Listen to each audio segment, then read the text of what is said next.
non pas. Reste là.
L'ange du Seigneur apporte à la Vierge son message, et de par l'Esprit Saint, elle a conçu dans son sein. Je vous salue Marie, pleine de grâce, le Seigneur est avec vous. Vous êtes bénie entre toutes les femmes, et Jésus, le fruit de vos entrailles, est béni.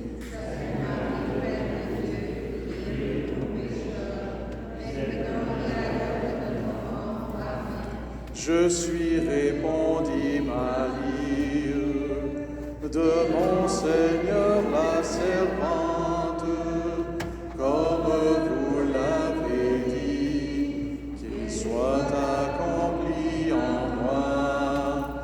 Je vous salue Marie, pleine de grâce, le Seigneur est avec vous. Vous êtes bénie entre toutes les femmes, et Jésus, le fruit de vos entrailles, est béni.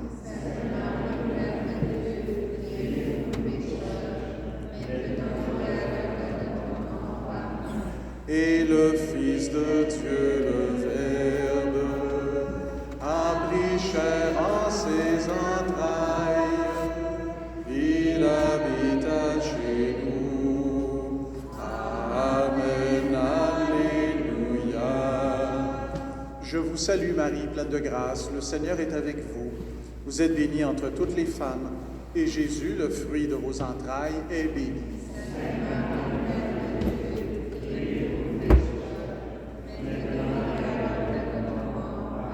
Priez pour nous, Sainte Mère de Dieu.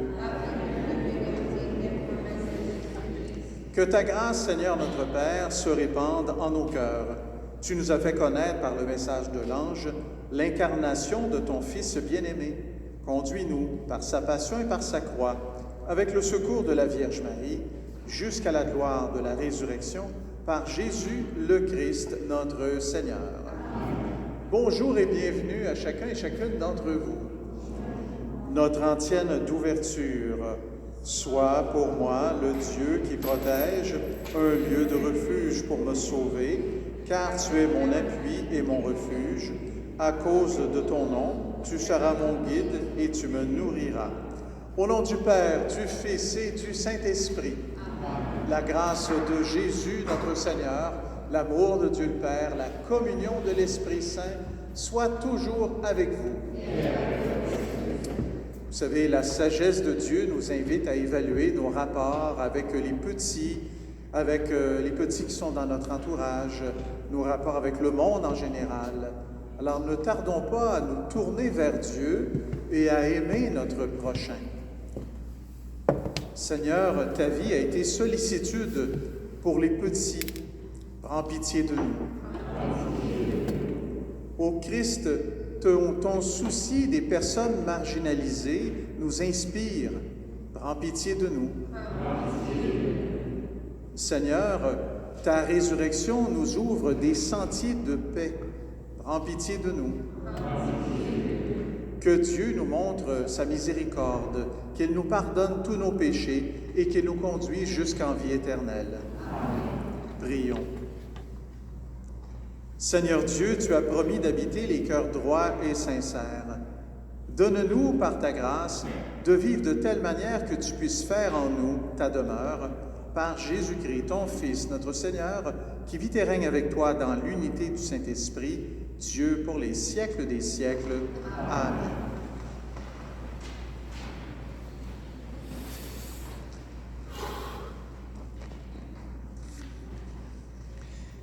Lecture du livre de Ben Sira le sage. Ne t'appuie pas sur tes richesses. Ne dis pas « elles me suffisent ». Ne te laisse pas entraîner par ton instinct et ta force à suivre les désirs de ton cœur. Ne dis pas « qui m'en imposera ?» car le Seigneur ne manquerait pas de te châtier. Ne dis pas « j'ai péché et rien ne m'est arrivé » car le Seigneur sait attendre longtemps. Ne sois pas assuré du pardon au point d'entasser péché sur péché. Ne dis pas « sa miséricorde est grande, il pardonnera bien tous mes péchés ». Car en lui il y a pitié, mais aussi colère. Son indignation s'abattra sur les pécheurs. Ne tarde pas à te retourner vers le Seigneur. Ne remets pas ta décision de jour en jour, car brusquement éclatera la colère du Seigneur. Et à l'heure du châtiment, tu seras anéanti. Ne t'appuie pas sur des richesses injustement acquises. Elles ne te serviront de rien au jour de l'adversité. Parole du Seigneur. Le répond du psaume. Heureux est l'homme qui met sa foi dans le Seigneur. Heureux est l'homme qui n'entre pas au conseil des méchants, qui ne suit pas le chemin des pécheurs, ne siège pas avec ceux qui ricanent, mais se plaît dans la loi du Seigneur et murmure sa loi jour et nuit. Il est comme un arbre planté près d'un ruisseau qui donne du fruit en son temps et jamais son feuillage ne meurt. Tout ce qu'il entreprend réussira. Tel n'est pas le sort des méchants. Mais ils sont comme la paille balayée par le vent. Le Seigneur connaît le chemin des justes, mais le chemin des méchants se perdra.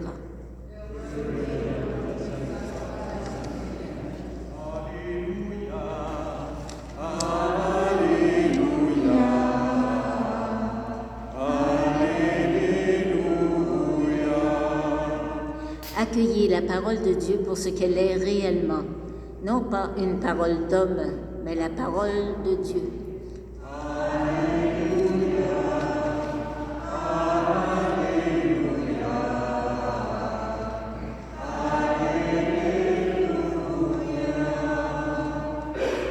Frères et sœurs, le Seigneur soit avec vous. Évangile de Jésus-Christ selon saint Marc. En ce temps-là, Jésus disait à ses disciples, « Celui qui vous donnera un verre d'eau au nom de votre appartenance au Christ, Amen, je vous le dis, il ne restera pas sans récompense. Celui qui est un scandale, une occasion de chute pour un seul de ces petits qui croient en moi, mieux vaudrait pour lui qu'on lui attache au cou une de ses meules que tournent les ânes et qu'on le jette à la mer. Et si ta main est pour toi une occasion de chute, coupe-la. Mieux vaut pour toi entrer manchot dans la vie éternelle que de t'en aller dans la géhenne avec tes deux mains, là où le feu ne s'éteint pas. Et si ton pied est pour toi une occasion de chute, coupe-le. Mieux vaut pour toi entrer estropié dans la vie éternelle que de t'en aller dans la géhenne avec tes deux pieds. Si ton œil est pour toi une occasion de chute, arrache-le. Mieux vaut pour toi entrer borgne dans le royaume de Dieu que de t'en aller dans la géhenne avec tes deux yeux, là où le ver ne meurt pas et où le feu ne s'éteint pas. Chacun sera salé au feu. C'est une bonne chose que le sel. Mais s'il cesse d'être du sel, à quoi allez-vous lui rendre de la saveur? Ayez du sel en vous-même et vivez en paix entre vous. Acclamons la parole du Seigneur. Aujourd'hui, j'avais le goût de vous parler de ce qu'on peut appeler la mort spirituelle. La mort spirituelle, au fond, c'est de savoir que Dieu existe, qu'il est présent dans la vie, mais à un moment donné, on dirige notre vie, notre conscience, nos valeurs sur autre chose. Le texte ici disait dans l'Évangile, celui qui est un scandale, une occasion de chute pour un seul de ces petits qui croient en moi, mieux vaudrait pour lui qu'on lui attache une meule au cou. Voyez-vous, être un scandale pour un petit du Seigneur, être quelqu'un qui l'éloigne du Seigneur. On est dans une société, effectivement, laïque, une société où on essaie de faire la part des choses entre ce qui est confessionnel et non confessionnel, et aussi une société où on fait la lutte à ce qui est confessionnel. On parle souvent des gens qui sont persécutés physiquement, persécutés à travers des frontières, des gens qui sont obligés de s'exiler, des gens qui sont ostracisés, menacés. Mais il y a également, pour certains niveaux de population, ce qu'on appelle une persécution morale, une persécution spirituelle. Et des fois, pour pas mal paraître, eh bien, on peut tout simplement se dire, dans ces conditions-là, c'est vrai que je vais parler un petit peu moins de ma religion que de mes croyances. Puis à un moment donné, c'est vrai que l'Église ou l'Évangile nous dit telle chose, mais il faut nuancer un peu, il faut relativiser un peu. Et on finit par relativiser, on finit par nuancer, puis finalement, la radicalité qu'on retrouve dans l'Évangile devient tellement claire, tellement clairsemée, qu'elle n'a plus autant de saveur. Et c'est là que peut arriver ce qu'on appelle la mort spirituelle. C'est qu'à un moment donné, on fait passer nos choix personnels à nous, plutôt que de faire passer la volonté de Dieu à travers nous. Faire passer nos choix personnels à nous, là, c'est d'avoir toutes sortes d'autres désirs ou toutes sortes d'autres intérêts que de porter cette vérité de Dieu en nous. Avoir la mort spirituelle en nous, c'est d'écarter Dieu en nous. C'est de l'écarter, puis de dire, j'en ai pas besoin, je suis capable de m'auto-suffire. Alors, voyez-vous, je pense que c'est important ici. S'il y a quelque chose en dedans de soi qui peut être une occasion de chute pour nous, eh bien, il n'est jamais trop tard pour revenir au Seigneur Jésus et lui demander sa force pour nous replacer. À travers notamment le sacrement du pardon, à travers la méditation, la contemplation, lui demander un peu de force pour nous replacer, pour pouvoir le retrouver dans notre vie, le mettre au centre de notre vie. Évitons la mort spirituelle. Ça donne à rien. Si on mise tout sur cette existence humaine, tôt ou tard, on finit tous par y passer. Mais préparons dans cette existence qui nous est donnée, une chance extraordinaire qui nous est donnée de mettre des choses dans notre vie qui sera, je dirais, gagnant pour le regard de Dieu à notre endroit. Des choses qui vont satisfaire le regard de Dieu à notre endroit. Oh, on n'a pas à s'en faire, hein? Dieu nous aime, de toute éternité il nous aime. Mais comment peut-on faire pour être à la hauteur de cet amour de Dieu? Alors, c'est dans les petits gestes qu'on pose. Et puis la parole de Dieu nous parle, entre autres, de ces petits gestes que l'on peut poser envers les plus petits. Ceux qui ont faim, ceux qui ont soif, ceux qui sont maltraités. Il y a tellement d'organisations qui peuvent soutenir les plus démunis, les plus pauvres, ceux qui sont pris dans des climats d'injustice. Il y a tellement d'organisations qui existent, qu'ils soient catholiques, qu'ils soient protestantes, anglicanes, juives ou autres. Il y a plein d'organisations qui sont gérées pour venir en aide à notre prochain. Nous, les chrétiens, nous le faisons pas pour nous faire plaisir personnellement, parce que des fois, on a d'autres choses à faire. Mais nous le faisons pour répondre à l'appel du Seigneur Jésus qui nous dit « Sois capable d'aimer ». Tous les petits gestes que tu vas faire envers eux autres, c'est comme si tu les faisais à moi-même, nous dit le Seigneur Jésus. être capable d'aimer et éviter de nous embarquer dans des théories relativistes où tout ce qui compte, c'est la vie humaine. Il y a autre chose que la vie humaine. Alors demandons à l'Esprit Saint de nous guider dans cette vie humaine pour qu'on puisse l'orienter vers la vie de Dieu, vers ce que Dieu nous propose comme chemin de vie. Amen.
L'intention de notre messe aujourd'hui, ce midi, c'est aux intentions de Benjamin Pelletier-Daigneault.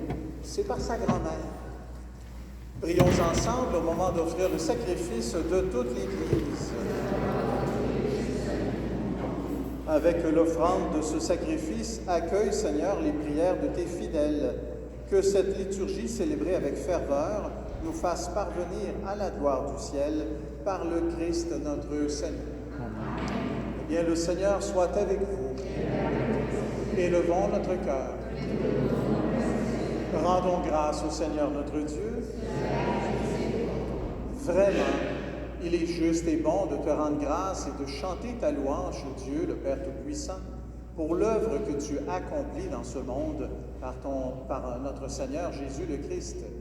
Au sein de notre humanité, encore désunie et déchirée, nous savons d'expérience que tu changes les cœurs et les prépares à la réconciliation. Ton esprit travaille le cœur de l'humanité pour que les ennemis se parlent à nouveau, les adversaires se tendent la main et que les peuples cherchent à se rencontrer. Oui, c'est ton œuvre, Seigneur, quand l'amour l'emporte sur la haine, quand la vengeance fait place au pardon et la discorde se change en amitié. C'est pourquoi, unis au cœur céleste qui te chante, nous ne cessons de te rendre grâce, et sur la terre, nous proclamons et chantons « Très ton nom, ô plus dans les cieux, béni soit celui qui vient, Jésus-Christ le Seigneur, cieux et terre sont remplis, ta joie brille en nos cœurs, acclamons, acclamons, Jésus-Christ le Seigneur.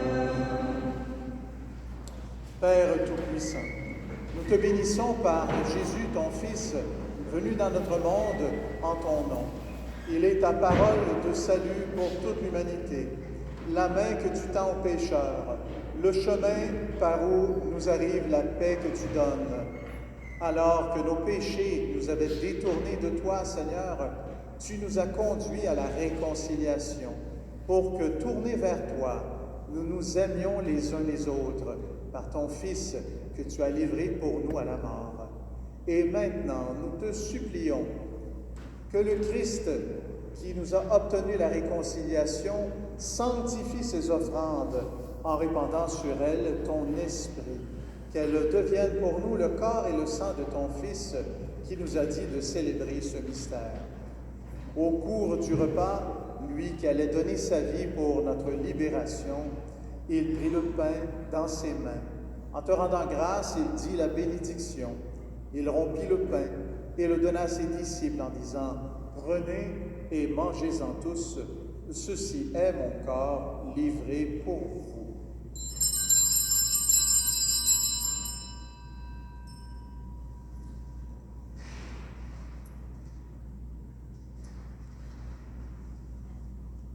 De même, ce soir-là, il prit dans ses mains la coupe de bénédiction en proclamant ta miséricorde. Puis il donna la coupe à ses disciples en disant, « Prenez et buvez-en tous, car ceci est la coupe de mon sang, le sang de l'alliance nouvelle et éternelle, qui sera versé pour vous et pour la multitude en rémission des péchés. Vous ferez cela en mémoire de moi. »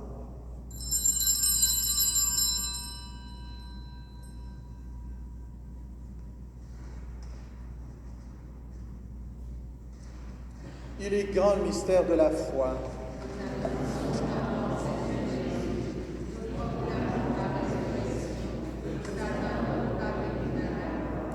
En faisant ici mémoire de la mort et de la résurrection de ton Fils, qui nous a laissé un tel gage de son amour, nous te présentons cette offrande qui vient de toi, le sacrifice de la parfaite réconciliation. Père très saint, nous t'en supplions, accueille-nous avec ton Fils, et dans ce repas qui nous sauve, accorde-nous son esprit, qu'il fasse disparaître les causes de nos divisions et de nos égoïsmes. Que ce même esprit fasse de ton Église le signe visible de l'unité dans cette humanité déchirée et l'instrument de ta paix, qu'il nous garde en communion avec notre pape François, avec notre archevêque Christian, avec l'ensemble des évêques et ton peuple tout entier. Et comme tu nous as réunis maintenant à la table de ton Fils, rassemble-nous un jour auprès de la glorieuse Vierge Marie, Mère de Dieu, Notre-Dame de Lourdes, avec tes bienheureux apôtres, avec tous les saints et les saintes. On pense à Saint Jacques, on pense à Saint Jean de Matha, nous pensons également à Sainte Bernadette Soubirous, à la bienheureuse Élisabeth Turgeon, à la bienheureuse Marguerite Bourgeois, la très sainte Marguerite Bourgeois, la bienheureuse Émilie Gamelin. Eh bien, avec tous nos frères et nos sœurs, avec les hommes et les femmes de toutes les origines, de toutes les langues, qui sont morts également dans ton amitié, nous les portons, Seigneur. Ce jour-là, rassemble-nous au banquet de l'unité à jamais accompli, dans les cieux nouveaux et la terre nouvelle, où resplendit en plénitude la paix qui vient de toi, dans le Christ Jésus, notre Seigneur. Par lui, avec lui et en lui, à toi, Dieu le Père Tout-Puissant, dans l'unité du Saint-Esprit, tout honneur et toute gloire pour les siècles des siècles. Amen. Eh bien oui, nous sommes appelés tous ensemble à rester vivants dans notre vie spirituelle. Et cette vivacité, nous pouvons la demander à travers cette prière que Jésus nous a enseignée. Notre Père qui es aux cieux, que ton nom soit sanctifié, que ton règne vienne, que ta volonté soit faite sur la terre comme au ciel. Donne-nous aujourd'hui notre pain de ce jour. Pardonne-nous nos offenses, comme nous pardonnons aussi à ceux qui nous ont offensés. Et ne nous laisse pas entrer en tentation, mais délivre-nous du mal. Oui, délivre-nous de tout mal, Seigneur, et donne la paix à notre temps. Soutenus par ta miséricorde, nous serons libérés de tout péché, à l'abri d'un vent toute épreuve, nous qui attendons cet événement, l'avènement de Jésus-Christ, notre Sauveur. C'est à toi.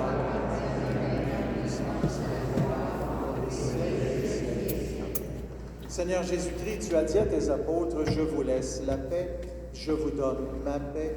Ne regarde pas nos péchés, mais la foi de ton Église, pour que ta volonté s'accomplisse.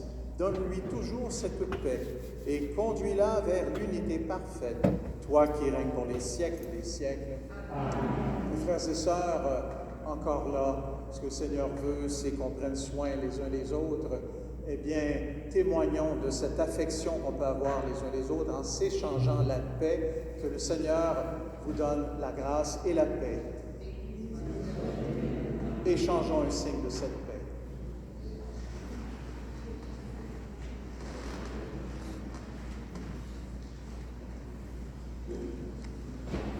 Agneau de Dieu, qui enlève les péchés du monde, prends pitié de nous.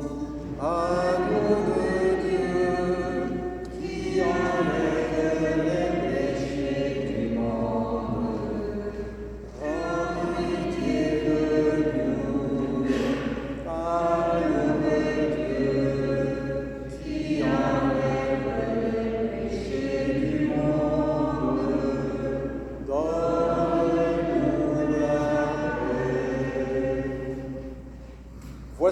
de Dieu, voici celui qui enlève les péchés du monde.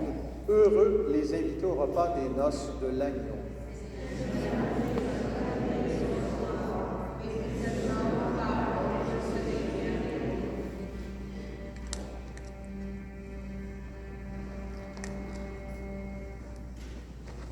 Antienne de la communion. Dieu a tant aimé le monde qu'il a donné son Fils unique. Ainsi, celui qui croit en lui ne périra pas, mais il obtiendra la vie éternelle.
Poursuivons notre prière. Tu nous as fait goûter, Seigneur, aux joies du ciel, et nous te prions. Donne-nous de toujours désirer ce qui nous fait vivre en vérité, par le Christ notre Seigneur. Amen. Je remercie le titulaire des Grandes Orgues, la basilique Notre-Dame, d'être venu jouer ce midi à cette messe et sera présent pour accompagner la messe des funérailles de Mme Marie-Thérèse Chevalier que nous allons célébrer à 2h cet après-midi. Donc, nous n'exposerons pas le Saint-Sacrement ce midi. En cette raison, l'archevêque de Montréal devrait venir présider ces funérailles. Et puis, il y a le groupe de partage biblique qui se rassemble au sous-sol de la chapelle, justement, ce midi, après cette bénédiction. Soyez les bienvenus. Alors, le Seigneur soit avec vous. Et que Dieu Tout-Puissant vous bénisse, le Père, le Fils et le Saint-Esprit. Allons maintenant dans la paix du Christ. Passez une bonne journée.